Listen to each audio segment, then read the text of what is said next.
Tunica media, और जैसे कि नाम से ज़ाहिर है कि ये मस्कुलर आर्टरीज़ हैं और इनकी ट्यूनिका मीडिया में स्मूथ मसल फाइबर्स ज़्यादा होंगे कंपैरेटिवली इलास्टिक और कोलेजन फाइबर्स से। ठीक है, तो इनको हम कहते हैं मस्कुलर आर्टरीज़ को, मतलब इलास्टिक आर्टरीज़ बेसिकली क्या है कि कंडक्टिंग आर्टरीज़ हैं। ये हार्ट से हाई प्रेशर से जो ब्लड आ रहा है ये उसको कंडक्ट कर रही हैं। मस्कुलर आर्टरीज़ बेसिकली में मसल्स हैं, ये डिस्ट्रीब्यूट कर रही हैं ब्लड को आगे की तरफ। ठीक है, और सेम टूनिका एडवेंटिशिया होगा इसके अंदर जैसे बाकी ब्लड वेसल्स के अंदर है। तो मस्कुलर आर्टरीज़ की एग्जांपल्स, बहुत एग्जांपल्स हैं इसकी, आप जो नाम ले लें, जैसे कि ulnar artery, brachial artery, radial artery, axillary artery. तो ये सारी जो हैं मतलब कि मस्कुलर आर्टरीज़ की एग्जांपल्स हैं, जो कि मीडियम साइज आर्टरीज़ हैं, डिस्ट्रीब्यूटिंग वेजल्स हैं, इनके अंदर स्मूथ मसल ज़्यादा हैं जो कि कॉन्टैक्ट करेगा और ब्लड को आगे लेकर जाएगा। अब आ जाते हैं हम आर्ट्रियोल्स की तरफ, जिनको हम स्मॉल आर्टरीज़ भी कहते हैं। ठीक है, आर्ट्रियोल्स का जो डायामीटर है वो बहुत कम है अगर हम इलास्टिक और मस्कुलर आर्टरीज सबसे, इसलिए इनको स्मॉल आर्टरीज कहते हैं कि इनका जो है डायमीटर है वो 0.2 से लेके 0.4 मिलीमीटर तक हो सकता है। तो इनका इतना स्मॉल डायमीटर है, और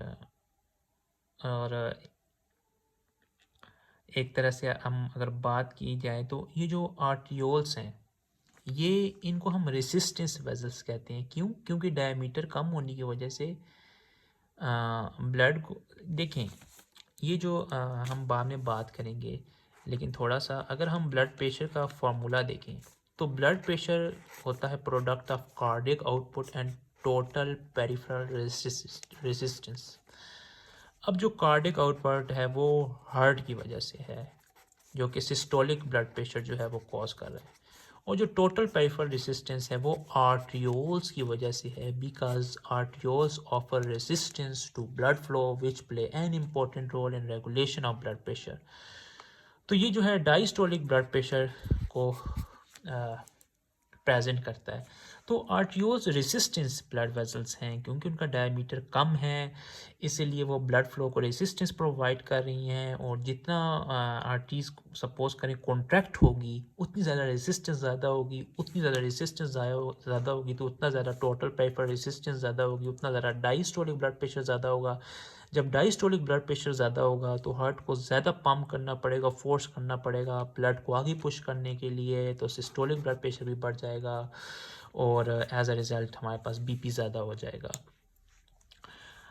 अब आर्ट्रियोल्स जो हमारे पास आर्ट्रियोल्स को भी फिर हम फर्दर 3 ग्रुप्स में डिवाइड करते हैं कि एक तो हम कहते हैं कि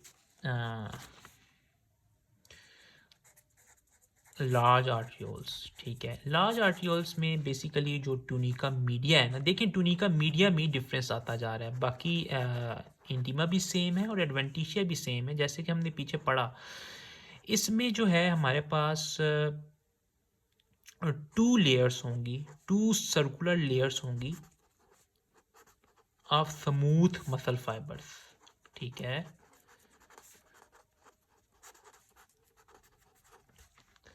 और उसके बाद लार्ज आर्टियोल्स फिर डिवाइड होके स्मॉलर स्मॉलर होती जाएंगी हत्ता कि ये पहुंच जाएंगी, और इनको हम कहेंगे टर्मिनल आर्टियोल्स। टर्मिनल आर्टियोल्स के अगर हम मीडिया में देखें ट्यूनिका मीडिया में देखें तो इसमें one circular layer of smooth muscle present होगा।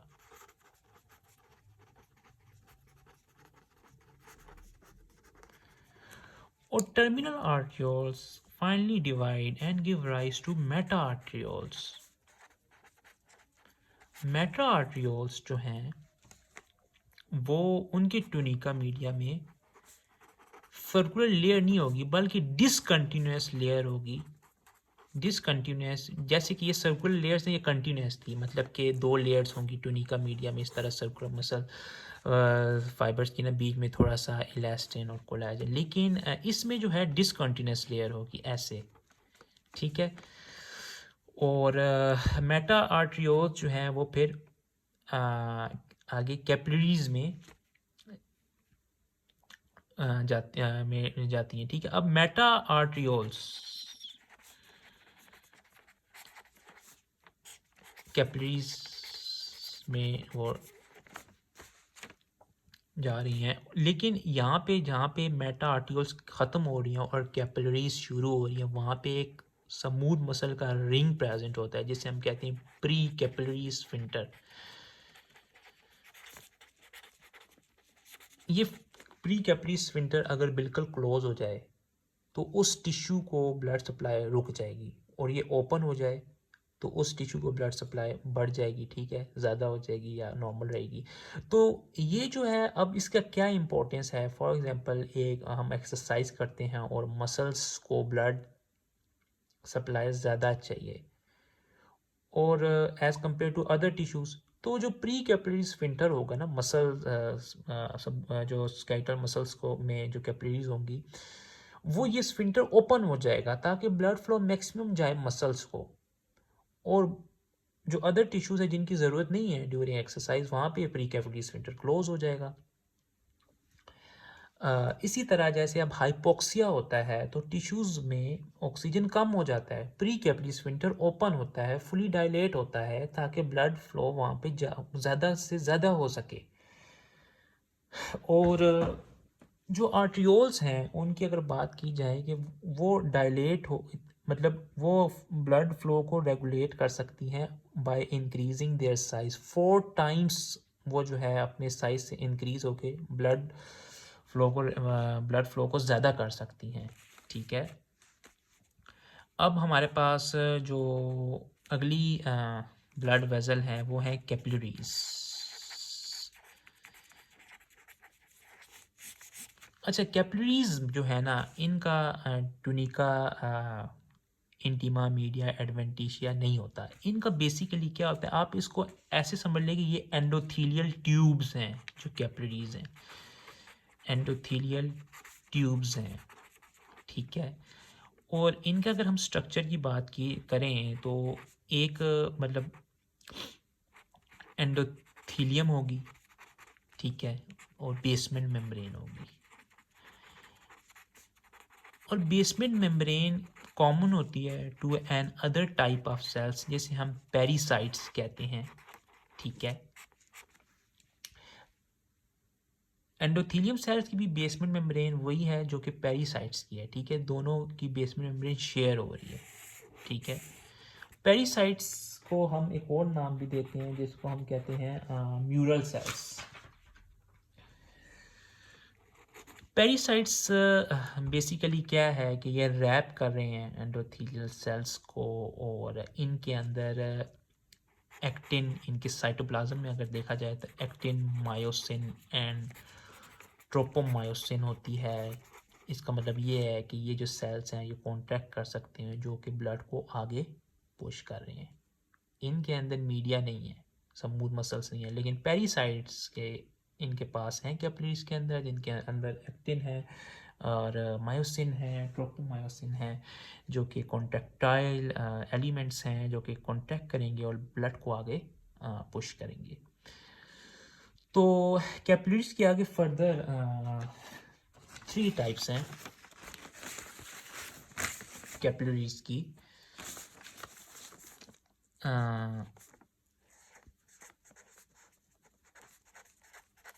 कंटिन्यूस कैपिलरीज,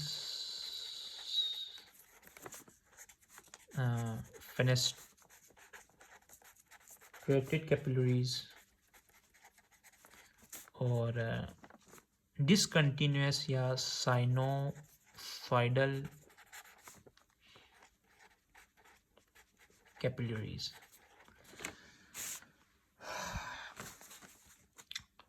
सबसे पहले हम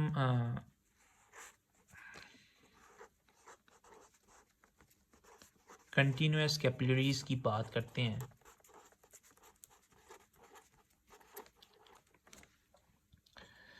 इनका जो डायामीटर होता है वो 7 to 9 माइक्रोमीटर होता है और लफ्ज़ कंटिन्यूस से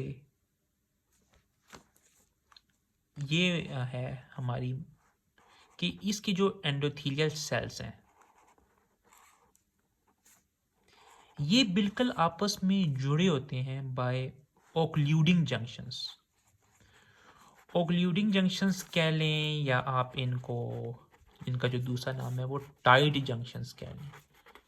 ये बिल्कुल सेल्स आपस में टाइड जंक्शंस के ज़रिए से एक दूसरे से जुड़े होते हैं। ठीक है, मतलब ये है कि इनका जो ट्रांसपोर्ट है वो कोई रूट नहीं है, कोई पैरासेलुलर रूट नहीं है जहाँ से एक्सचेंज हो सके। अच्छा, ये मैं बताना भूल गया, कैपिलरीज का फंक्शन ये है कि ये जो है यहाँ पे एक्सचेंज ऑफ गैसेस होता है। ठीक है, एक्सचेंज ऑफ मटेरियल्स होता है, एक्सचेंज ऑफ न्यूट्रिएंट्स होता है।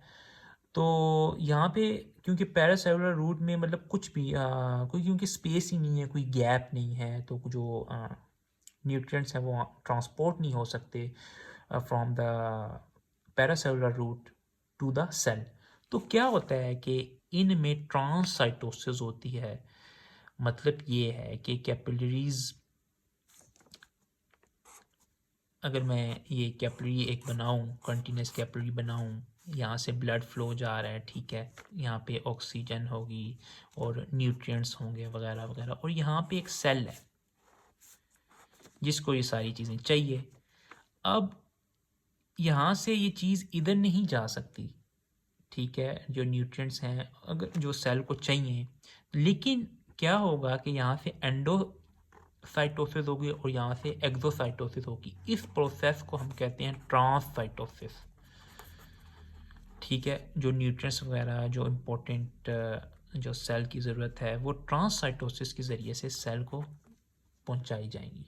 ठीक है, तो इसमें आप जब भी देखें कंटिन्यूस कैपिलरीज के एंडोथेलियल सेल्स को, इसमें आपको बहुत ज़्यादा वेसिकल्स नज़र आएंगे इसके साइटोप्लाज्म में, एंडोथेलियल सेल्स में। तो इस तरह ट्रांसपोर्ट होती है कंटिन्यूस कैपिलरीज की। और इनकी जो एग्जांपल्स हैं वो मसल्स में, लंग्स में, ब्रेन में जो कैपिलरीज होती हैं वो कंटिन्यूस कैपिलरीज होती हैं।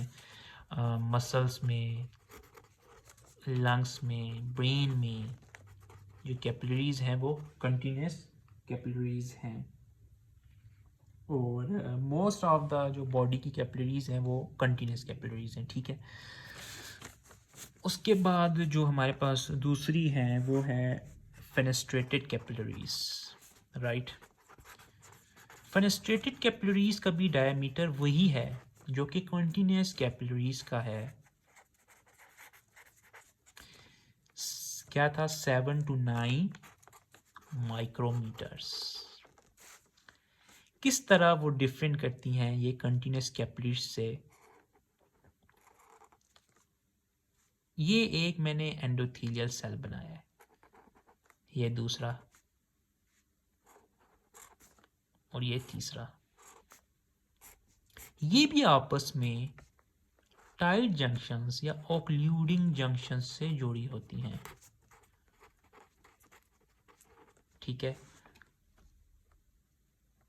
ये कंटिन्यूस कैपिलरी है। ठीक है, एंडोथेलियल सेल्स आपस में एक दूसरे से ओक्लूडिंग जंक्शंस के ज़रिए से जुड़े हुए हैं, पैरासेलुलर रूट नहीं है। इसी तरह जो बेसमेंट मेम्ब्रेन होगी इसके नीचे वो भी कंटिन्यूस होगी।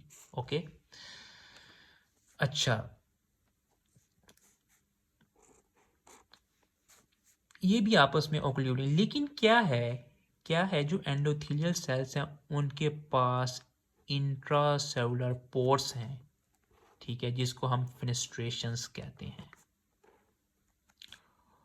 और इसकी भी बेसमेंट मेम्ब्रेन जो है लाइक कॉन्टिन्यूस कैपिलरीज कंटिन्यूस होती है, ठीक है। और यहाँ पे एक छोटी सी स्लिट नुमा लेयर होती है जिसको हम डायाफ्राम कहते हैं। इन पोर्स में जो इंटरसेलुलर पोर्स हैं और ये जो डायाफ्राम है ये प्रोटियोग्लाइकन्स से बनी होती है। और लेकिन अगर हम देखा जाए तो एक्सचेंज ऑफ मटेरियल्स इजी है फेनेस्ट्रेटेड कैपिलरीज में as compare to continuous capillaries, ठीक है। तो ये अगर सपोज करें एक सेल है और यहाँ से जो है एक्सचेंज ऑफ मटेरियल्स पॉसिबल है। ये कैपिलरीज कहाँ होती है? जहाँ पे rapid exchange of materials body में चाहिए होता है। Rapid exchange of materials between blood and tissue is required जहाँ पे होता है। वो कौन कौन सी जगह हैं? वो किडनीज़ हैं, वो इंटेस्टाइन्स हैं, वो एंडोक्राइन ग्लैंड्स हैं।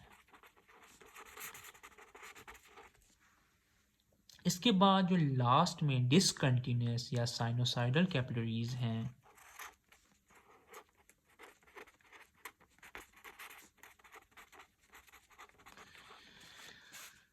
इनका ये डायमीटर इनका जो है ज़्यादा होता है एज़ कम्पेयर टू कॉन्टिन्यूस और फेनेस्ट्रेटेड कैपिलरीज, और ये 30 to 40 माइक्रोमीटर होता है। और ये किस तरह, इनमें सबसे पहली बात तो ये है कि जो हमारे पास एंडोथेलियल सेल्स हैं इनमें कोई वो नहीं है कि ये टाइट जंक्शंस या फिर गैप जंक्शंस, मतलब टाइट जंक्शंस या ओक्लूडिंग जंक्शंस इसमें नहीं है, ठीक है। इसमें इंटरसेलुलर गैप्स हैं, उसमें इंट्रासेलुलर पोर्स थे, इसमें इंटरसेलुलर गैप्स हैं, मतलब एंडोथेलियम सेल्स एक दूसरे से जुड़े नहीं हुए। और ये जो बेसमेंट मेम्ब्रेन है ये भी इनकी डिसकंटिन्यूस होती है।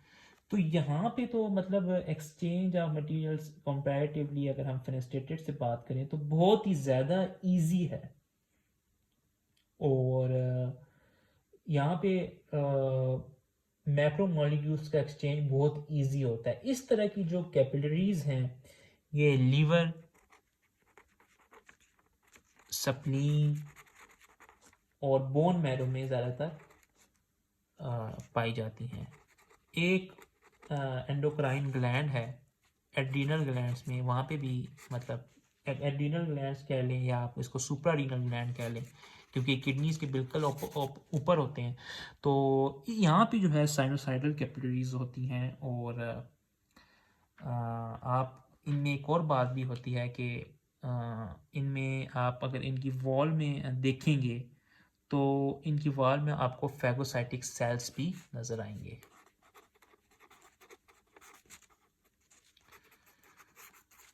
तो हम जैसे हमने जो इलास्टिक आर्टरीज हैं वो बेसिकली क्या है, कंडक्टिंग वेजल्स हैं। मस्कुलर आर्टरीज क्या है, वो डिस्ट्रीब्यूटिंग वेजल्स हैं। आर्ट्रियोल्स क्या हैं, वो रेसिस्टेंस वेजल्स हैं। और कैपिलरीज क्या हैं, एक्सचेंज वेजल्स हैं। तो ये फंक्शन के लिहाज से भी मैं आपको बता रहा हूँ। और अब हम जो है वेन्यूल्स के बारे में बात करते हैं, जो कि हमारी फोर्थ टाइप है। अच्छा, वेन्यूल्स वेन्यूल्स जो है, पहली बात ये कैपिलरीज से कैसे है। एक तो इनके पास भी पेरिसाइट्स होते हैं, ठीक है, जिस तरह कैपिलरीज में थे इनके पास भी होते हैं। इनका क्या होता है कि एक इनके अंदर मतलब वेन्यूल्स जो हैं अगर टू और मोर कैपिलरीज, मतलब मिनिमम 2 और ज़्यादा से ज़्यादा जितनी हो सके कैपिलरीज मिल के ये बनाती हैं post capillary venules. Post capillary venules बिल्कुल कैपिलरीज की तरह ही होती हैं, लेकिन इसमें जो है ना एंडोथेलियम होता है, ठीक है, बेसमेंट मेम्ब्रेन होती है, पेरिसाइट्स होते हैं, और इनके पास एडवेंटिशिया भी होता है, टूनिका एडवेंटिशिया। टूनिका एडवेंटिशिया होता है, लेकिन टूनिका जो है वो नहीं है, मीडिया नहीं है इनके पास। तो ये जो है सबसे इनका जो इम्पोर्टेंट रोल है ना वो इन्फ्लेमेशन में है।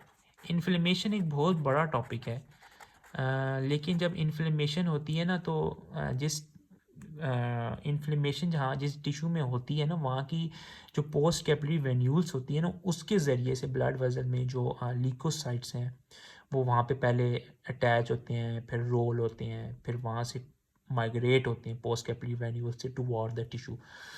तो ये उसमें पोस्ट कैपिलरी वेन्यूल्स इन्फ्लेमेशन में इनका बहुत इंपॉर्टेंट रोल है। पोस्ट कैपिलरी वेन्यूल्स जो हैं वो बहुत ज़्यादा पोस्ट कैपिलरी वेन्यूल्स मिलके मस्कुलर वेन्यूल्स बनाती हैं। मस्कुलर वेन्यूल्स जो हैं बहुत ज़्यादा मिलके कलेक्टिंग वेन्यूल्स बनाती हैं। अब इनके पास जो है, इनको हम स्मॉल साइज्ड वेन्स भी कहते हैं, और इनके पास जो है वो टूनिका इंटीमा होता है, ठीक है। इनके पास टूनिका मीडिया होता है जिसमें 1 और 2 circular layer of smooth muscles जो हैं, मसल फाइबर्स जो हैं वो होते हैं, ठीक है। और टूनिका एडवेंटिशिया होता है। और उसके बाद हमारे पास आ जाते हैं सबसे लास्ट में वेन्स।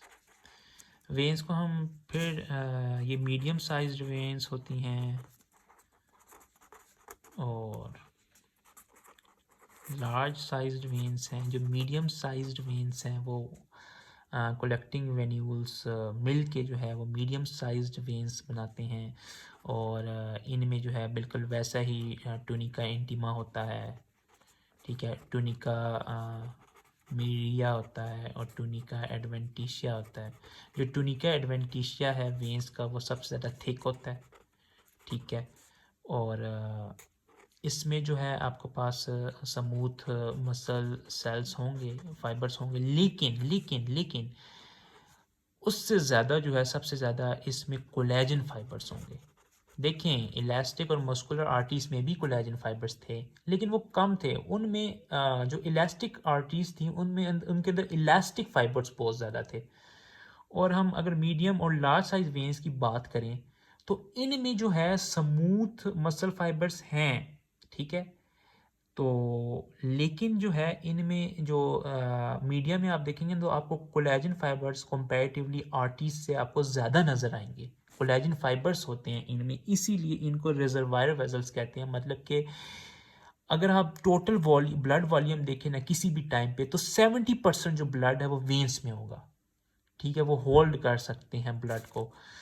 तो ये इन कोलेजन फाइबर्स की होने की वजह से है। और मीडियम साइज वेन्स की जोन सी मतलब इसकी काफ़ी ज़्यादा एग्जांपल्स हैं। आप अल्नर वेन कर लें, ठीक है, रेडियल वेन कर लें, एक्सिलरी वेन कर लें। तो ये सारी जो एग्जांपल है ये मीडियम साइज्ड वेन्स की एग्जांपल है। जो लार्ज साइज्ड हैं, जो लार्ज साइज्ड वेन्स हैं, उनमें superior vena cava, inferior vena cava, और इनका भी स्ट्रक्चर बिल्कुल वैसे ही है मीडियम साइज़ की तरह। बस जो है डायमीटर ज़्यादा है मीडियम साइज़ से। टूनिका मीडिया भी इंटीमा भी वैसे ही है, मीडिया भी वैसे ही है, और और टूनिका एडवेंटिशिया भी उसको सबसे ज़्यादा थिक है। और बस कोलेजन फाइबर्स जो हैं वो बहुत ज़्यादा हैं इसमें। लार्ज साइज़ में superior vena cava, inferior vena cava, portal vein, और एजाइगस वेन,